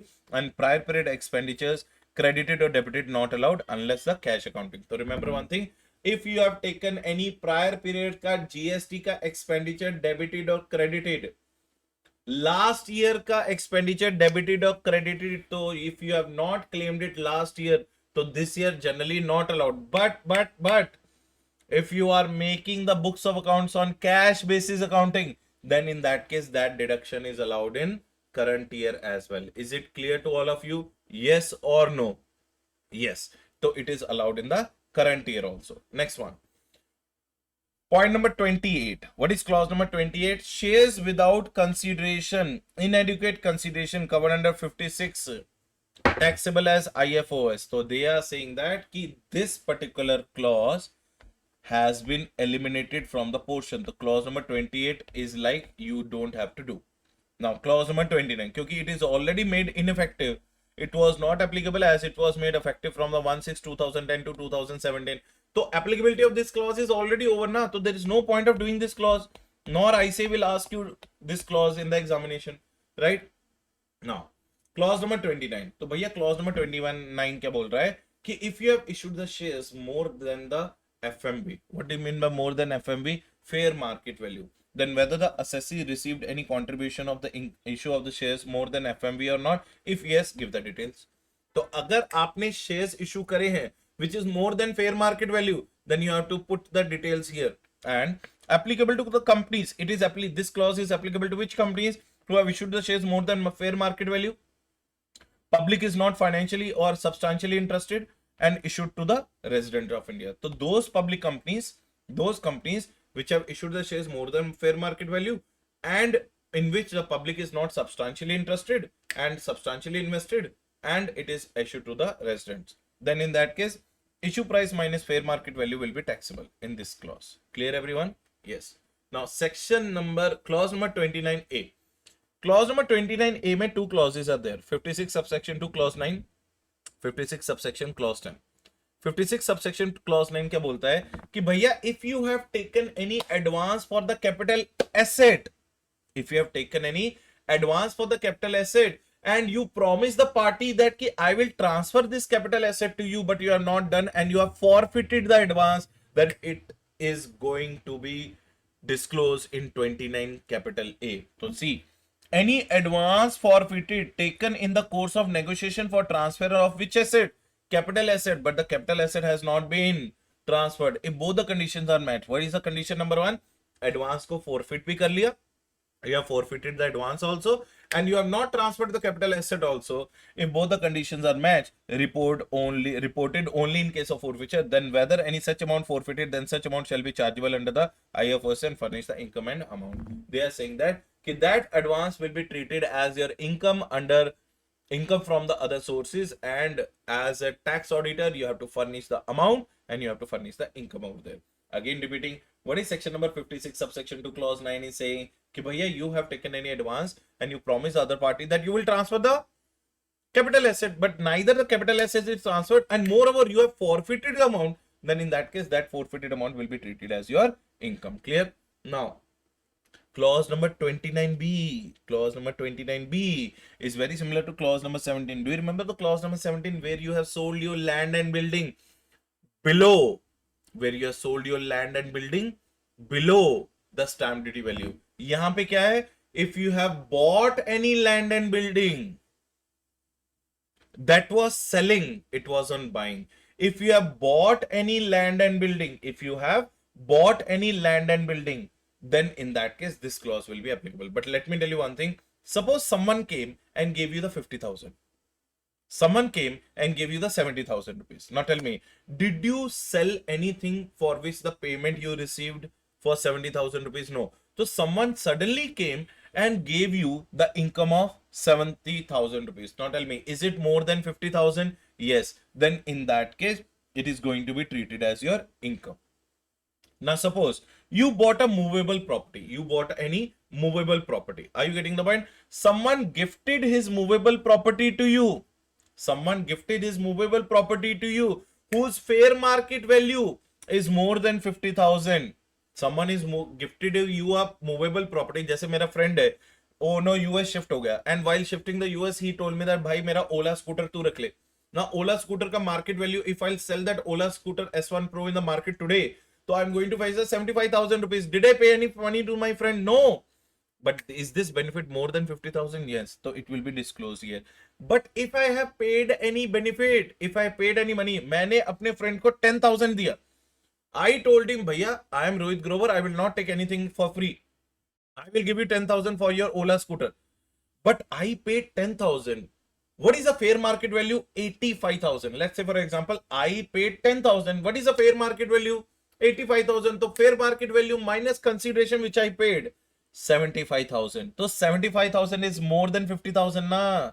So then also it will come here. Now see, if the fair market value minus consideration is more than 50,000, then also this point will come here. Or if I have bought any immobile property, if someone has given me any immobile property whose stamp duty value is more than 50,000, मेरे दोस्त ने while shifting to US उन्होंने क्या बोला, भाई ये मेरी shop है, 14 by 14 की शॉप है, you please keep it. I'm transferring the shop in your name because this was my father's last nishani and last thing. So I don't want to sell it to anybody. I trust you. So he gave me his shop without any consideration. So I did not pay any money, but is the benefit of that shop is more than 50,000? Is the stamp duty value of that shop is more than 50,000? Yes, it is going to get covered here. But if I have paid any consideration for that shop, if I have paid any consideration for that shop and the stamp duty value minus consideration, stamp duty value minus consideration. Now small formula, stamp duty value minus consideration. Suppose shop is worth rupees 3 lakhs. I have paid only 50,000. Now what is the difference between the two? 2,50,000. So amount is higher than that 2,50,000 which I got is higher than 50,000 or 110% of the consideration. How much I paid? 50,000. 50,000 का 110% calculate करे तो 55,000. 55,000 को किसके साथ compare करा? We are going to compare it with the 50,000. Whichever is higher. 55,000 is higher. But what is the benefit I got? 2,50,000. Is 2,50,000 more than 55,000? Yes. Again repeating. I bought the shop by paying 1 lakh rupee. But the shop ka stamp duty value is 3 lakh rupees. Can you please tell me what is the benefit I got? Sir, 2 lakh rupees. Keep this benefit aside. Keep this benefit aside. Now, 50,000 rupees ko we are going to compare it with the 110% of the consideration I paid. How much consideration I paid? 1 lakh. 1 lakh ka 110% means what? 1,10,000. 1,10,000 or 50,000 mein whichever is higher. 1,10,000 is higher. But what was my benefit? 2 lakh. Is 2 lakh more than 1,10,000? Yes, 2 lakh is more than 1,10,000. Therefore, it is going to come here. Is it crystal clear? Yes, sir. Clause number 30. What is clause number 30? Details of any borrowed amount on hundi. अगर आपने कोई हुंडीज के through पैसा बोरो किया है, if you have borrowed any money via what? Hundis, where the interest paid and principal repayment made by the way other than the account pay check, and you have made the payment other than account pay check, then obtain the WRN on it from the assessee. Given appropriate notes suggested by the ICA, with mentioning that it is not possible for him to obtain evidence on the same unless provided by the assessee. देखो sir, I have borrowed some money on the basis of hundi and I have repaid him via cash other than account pay check. Then in that case, you do not have any evidence other than which is being provided by the assessee. So that note you have to give it over here. That is clause number 30. What is clause number 30A? What is clause number 30A?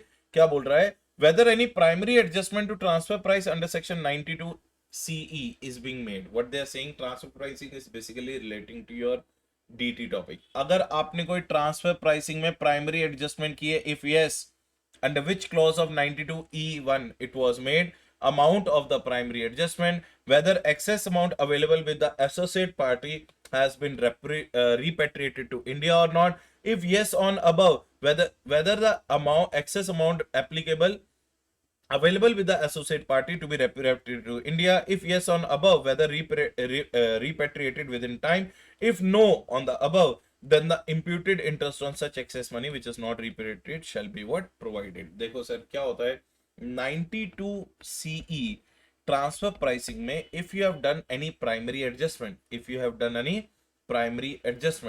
and the primary adjustment if you have done, against that you have to do a secondary adjustment. If you have done any primary adjustment and you have to do the secondary adjustment and the adjustment amount is more than 1 crore, and the adjustment amount is more than what? 1 crore, then these 5 things you have to mention. What are the 5 things? Under which clause it is being adjusted, amount of primary adjustment, and whether the excess amount available with the associate party to be repatriated in India. If it is yes, whether repatriated within the time. If it is no, then whether the imputed tax is being calculated, imputed interest is being calculated on that which is not repatriated shall be what? Provided. Clear everyone? 30B.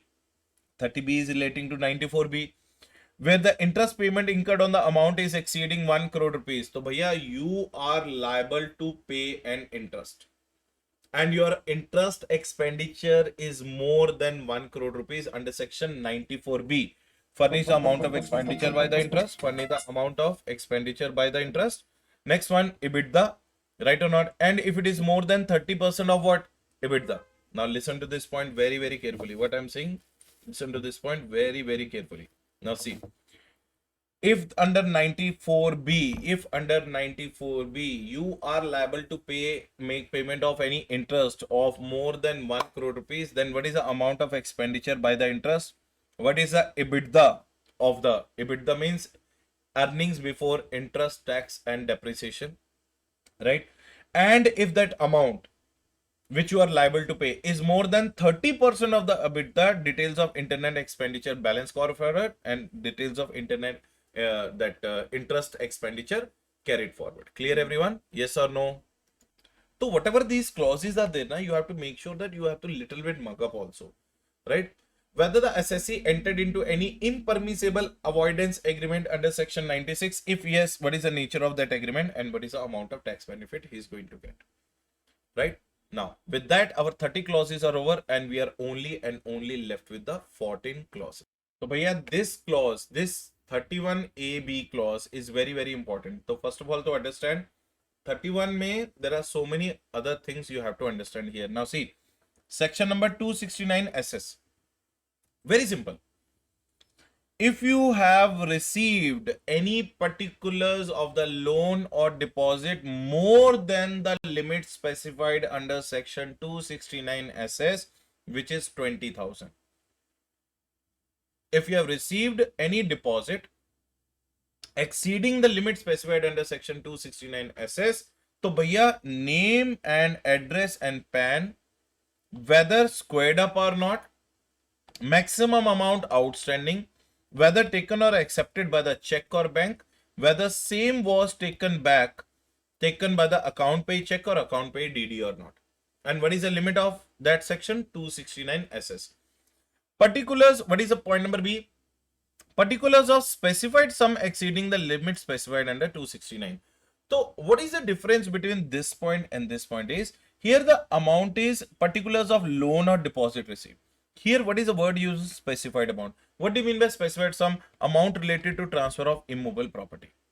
So this point is non-immovable property related point and this point is immovable property related point. Are you getting the point? But in both the cases, if you have received anything more than the specified limit under section 269 SS, which is 20,000, then you have to report it here. Clear? Now, what is 269 ST? 269 ST को अपन 4 parts में divide करेंगे.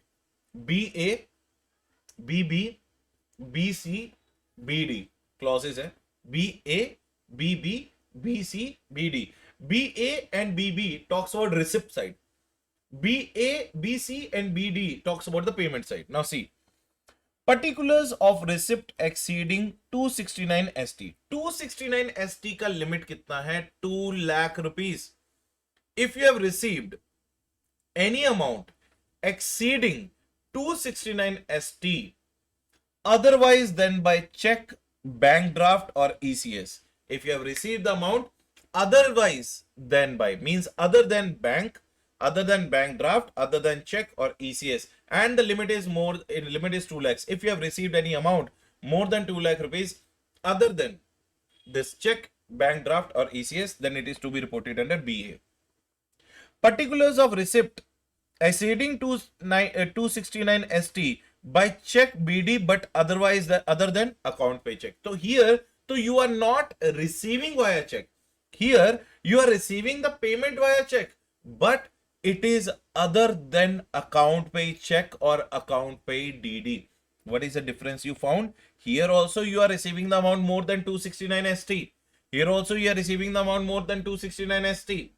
Here you are receiving other than bank draft, other than account pay, other than check, and other than ECS. Here you are issuing via, here you are also receiving via bank draft, ECS and check, but other than account pay check and other than account pay DD. Did you get the point? Now, if you have made any payment, under section 269 ST, the amount which you have received, you have to make the return, you have to make the repayment also. If you have made the repayment other than via check or bank draft or ECS, then it is to be reported under BC. If you have made a payment via check, via draft or via ECS, but other than account pay check and account pay DD, then it is to be reported here. So what is the difference between this point and this point? You received it without check, and the second point may you received it with check but other than account pay check. What is the difference between this one and this one? You made the payment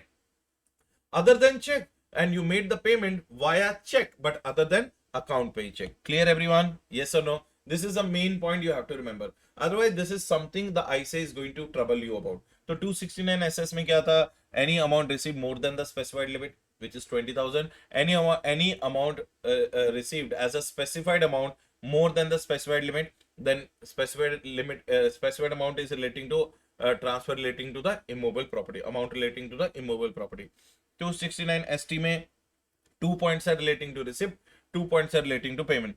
Here you are receiving by the way other than, you are receiving exceeding the limit other than via check, other than via check, other than via bank or ECS. Here you are receiving it via check or ECS but other than account pay check. And payment के case में you are making the payment without check and you are making the payment with check but other than account pay check. This is what the difference between them. 269 ST, 269 ST हो गया, 269 SS is over 269 T. Now, and remember one thing, 269 SS में limit is 20,000 and 269 ST में limit is 2 lakh rupees. Now, 269 T, particulars of repayment of the loan exceeding in any manner. Are you getting the point? Particulars of the repayment of loan exceeding in any manner. मतलब you made the repayment of loan exceeding the limit, means exceeding the limit again what? 2,000, but in any manner via check or demand draft or any case, the name and address of that person, amount paid and whether squared up or not, and maximum amount outstanding. Particulars of the repayment exceeding the limit of which amount received was via bank draft or check, and particulars of the repayment exceeding limit where the amount is received via check or bank draft but not account pay. So this is, you made the payment by any manner, you made the payment but received the amount via check but that was not an account pay check. Here you made the repayment exceeding the limit but received the amount via check which was other than account pay check. Did you get the point or not? Yes or no? See, here you are making the payment in any manner. Here you are making the repayment exceeding the limit but you received that amount earlier via method other than bank check or other than bank draft, and here you are making the repayment exceeding the limit where you have received the amount via bank or via DD but account pay. तो यहाँ पे normal other than account pay, यहाँ पे account pay, यहाँ पे other than banks and check, and यहाँ पे other than what? Account pay. And here you are making the payment in any manner. Here also the limit is what? 20,000 rupees. Did you all get the point or not? Yes. Now 32A. 32A is A is brought forward losses or depreciation allowed. This is not allowed under 115 BAA, BAC and BAD. If you have any brought forward losses or depreciation allowance details, then in that case you have to give it in 32A. What is 32B? Whether there is any change in the shareholding came from the last year to the current year, which is more than 49%. If yes, deductions are not allowed to be taken, which means at least 51% of the voting share shall be in the both years to claim deduction. अगर आप कोई deduction claim करते हो, तो make sure that from the last year to this year, your change in the shareholding pattern should not be more than 49%. If it is more than 49%, then in that case, there are some certain deductions which you are not allowed to claim. What is 32C? 32C relating to details of speculation, loss if any furnished. Then details of any specified business or loss incurred in such a specified business under 73A to be furnished. तो ये speculation loss के बारे में, this is relating to specified business. In case of company, whether it is carrying speculative business, if yes, whether they suffer any speculation loss during the year. तो यहाँ पे it was only relating to speculation loss. Here the company is doing the speculation business and suffering a speculation loss. That is 32E and that is 32C. Now, 33. Details of deductions admissible under Chapter 6. 10A and 10AA. If you have taken any special deductions under Section 10A and 10AA, then which section under which you have taken the deduction? Qualifying amount, amount deduction, consecutive years from which the deduction is claimed, and remarks. These are the details you have to give. 34A, B, C is relating to TDS value point. Now see, details of TDS deducted and collected. Whether the assessee is required to furnish the statement of tax deducted and statement of tax collected. Whether the assessee is liable to pay the interest under Section 201(1)(a) and 206(6)(7) late submission of tax to the government authorities. So that all things relating to TDS is going to get covered under 34A, B, C. Details of TDS received, collected and deducted. Whether the assessee is required to furnish the statement of TDS deducted and collected. And if the assessee has not furnished the details or not filed the return with the central government, whether he is liable to pay any penalty or not. Next one, 35A talks about quantitative details in case you are a trading concern. What are the quantitative details? Opening, purchase, sales, closing and shortage. Quantitative details in case you are a manufacturing concern. Manufacturing concern में two details you have to give. Raw material consumed and finished goods produced. Raw material consume के case में opening stock और raw material, purchase of raw material, consumption of raw material, sales of raw material, closing stock of raw material, yield of finished goods, percentage of yield and shortage or excess. And in case of finished goods, opening stock of finished goods, closing stock of finished goods, purchase of finished goods, quantity manufactured and sales during the previous year, and closing stock and shortages if any. Next point. Clause number 36. Clause number 36 is omitted. Clause number 36A क्या बोलता है? If the assessee has received any amount in the form of dividend under Section 2, subsection 22, Clause E of IT Act, if yes, furnish the details. 37 क्या बोलता है? कि cost audit has happened or not. If the cost audit has taken place, give the details of any disqualification or the remarks given by the cost auditor. And the focus here is not कि whether the cost audit I'm going to do as a tax auditor or not. Focus is just to ask the management whether cost audit has taken place or not, and focus is on any modifications or reservations or observations kept by the cost auditor. That is clause number 37. Clause number 38, details of excise audit if any has taken place. So 37 क्या था? Cost audit. 38 क्या है? Excise audit. As you all know, excise audit is completely abolished. Next one, 39, details of any audit taken place under Section 72 capital A on valuation of taxable services and the disqualification or disagreements if any kept by the auditor. So this one is relating to cost audit, excise audit and audit under Section 72A. 40, details of turnover, GP, NP, etc. in the following ratios. What are the ratios? Total turnover, gross profit by turnover, net profit by turnover, stock in trade by turnover, material consumed by the finished goods. Clause number 41, details of any demand order or refund issued during the year other than the Income Tax Act or Wealth Tax. If you have got any demand order or refund order other than the Income Tax Act and other than the Wealth Tax Act, if yes, furnish the details. Clause number 42, whether the assessee filed any statement under Section 61, 61A or 61B. What is 61A? Details of party who did not quote PAN while entering the transaction. 61A, any issue of bonds or securities buyback by the listed entity. And what is 61B? Due diligence carried out by the assessee. If yes, any furnish the details. 43, if the assessee or its parent entity or its alternate entity is liable to furnish CBCR. What is CBCR? Country by country report. What is CBCR? Country by country report under the Finance Act 2016. Then if yes, name of the parent party who is furnishing this report, name of the alternate reporting entity who is furnishing this report, and date of furnishing the report. Under section 286, any international group requires to furnish a CBCR report in India. Tax auditor shall verify whether the tax whose parent is a non-resident has filed form number 3CEAC or not, right? And 44th clause, breakup of expenditures of entities registered or not registered under the GST Act. Now, what are the total information you have to give under 44? Let me tell you one thing. This is very revolutionary clause, and it is supposed to start from 1/4/2022. It means by the time I'm making this video, it has already started. It means from this year, this financial year onwards, when the tax audit will take place next year, you have to give the breakup of all the expenditures of the entities, whether you are registered under GST or not registered. What are the details you have to give? Total amount of expenditure, how much is relating to goods and services under GST, how much is relating to entity under the composite scheme, how much is relating to other registered entities, and how much is the total payment to the registered entities and expenditures in respect of entities not registered. So this is what clause number 1 to clause number 44. I hope I made your journey a little bit easy. It was a contributory video towards your thing. And thank you so much everyone for lending your patient ears. I'll see you guys in the next video. So enjoy and conquer audit with CA Rohit Grover. So do subscribe the channel if you have not subscribed, and do share this, like, comment and share.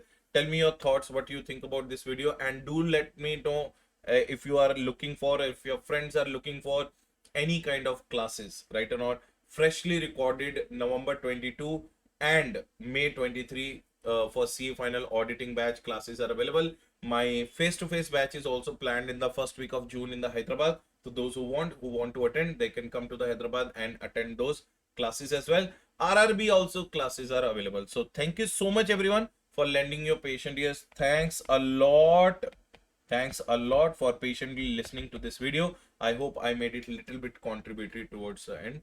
And make sure that if you really want to buy these handwritten notes, which was a complete hard work did by me, almost 700 to 800 pages of every chapter almost. So you can contact in the description below, the number will be given. So thank you so much everyone. Bye bye, take care.